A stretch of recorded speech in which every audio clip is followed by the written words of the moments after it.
California held hostage, day 2. That's the focus of tonight's angle. All right, it's been 44 hours and 29 seconds since the polls closed in California, and the state will still not give us the complete results or declare winners in neither of the marquee contests, the governor's race and the LA mayoral race. But someone's celebrating. As most homeowners in the Palisades still haven't even begun to rebuild, the incumbent liberal is making stupid TikTok videos. Mayor Bass is in a good mood because she knows the voting system in LA County's got her back. The longer this count goes on, the worse Republicans usually do in the final vote tally. I wonder why. Now, let's check in with the California Secretary of State, Ms. Shirley N. Weber, Ph.D. Voting may be over, but the job of counting your ballots continues throughout the days and weeks ahead. In California, we offer voters many ways to vote, and it takes time to ensure that every ballot is counted, every ballot is accounted for, and that every voter only voted once. Our office updates election results daily on our website, but our office does not declare a winner until results are certified. Did you hear this?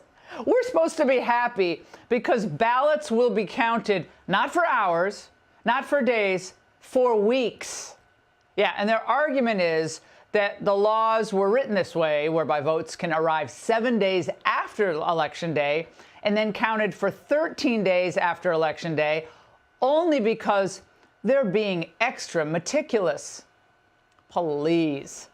To most fair observers, the opposite is true. And this is the problem with mass mail-in ballots. They erode public faith in the electoral process because there's too much time and too much uncertainty between the closing of the polls and when the state actually announces the winners. And if late on election night, a Republican is leading by a decent but not a huge margin, a certain media narrative will inevitably begin circulating. We'll hear about how tranches of votes are arriving and then speculation that this could be enough to help the Democrat who trailed on election night bridge the gap.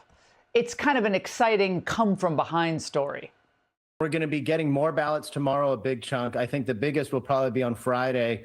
I think a lot of counties were even holding off entirely to just do one big drop of ballots on Friday, and it might be Friday that we really get clarity in this race.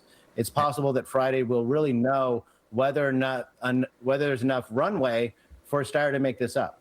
Runway. He says this all with a straight face. Why is it a given, by the way, that ballots arriving after Election Day, if mail-in ballots are so cool and great and everyone uses them, why is it mostly Democrats?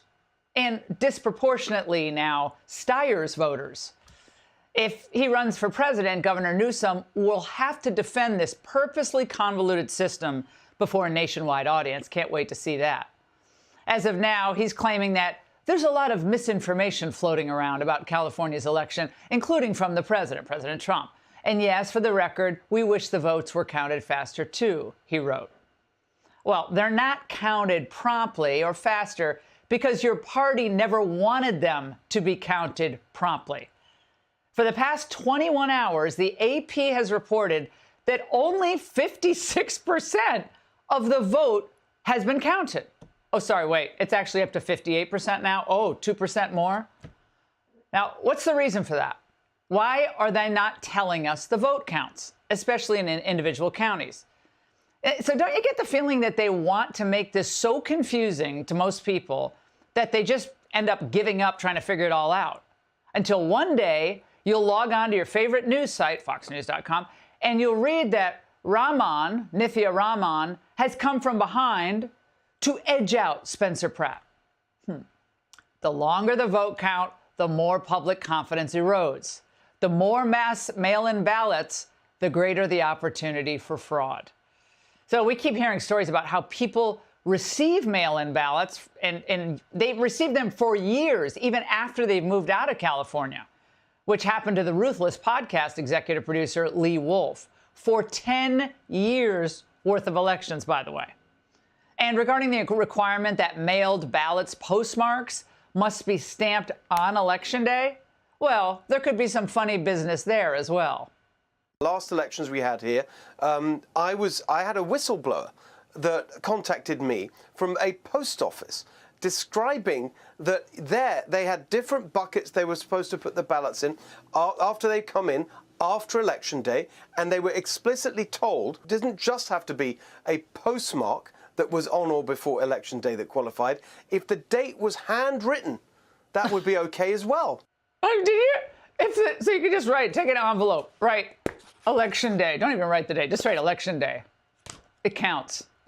So until we have a full and complete investigation into California's mail-in ballot counting, their vote processing, their chain of custody, all those buckets, we the people will have serious doubts about whether the will of the voters in California is being respected. The lack of transparency, it's obvious. Last year, the state refused to turn over basic information about its election officials, just their names and titles, and voter rolls. And a district court judge, Clinton appointee David O. Carter, agreed with them in California, ruling that the executive branch cannot usurp the state's authority over elections. Okay, we'll see what the Court of Appeals says in the Ninth Circuit. But again, this is why we need real congressional oversight here under the Guarantee Clause of the Constitution, which again, from last night, states that the U.S. shall guarantee that each state has a Republican form of government, small r. Well, when we don't have these votes certified until after July 4th, how exactly is this a small r Republican form of government? Explain that to me. In the 2024 primary, only about half of the results were reported by 5 a.m. Eastern Time the day after the election. It took 10 days then before 95% of the votes were actually reported. So those delays may serve the Democrats really well, but how does it serve the people of California who've been suffering under their leadership? So I'm telling you tonight, pay attention. Don't be complacent.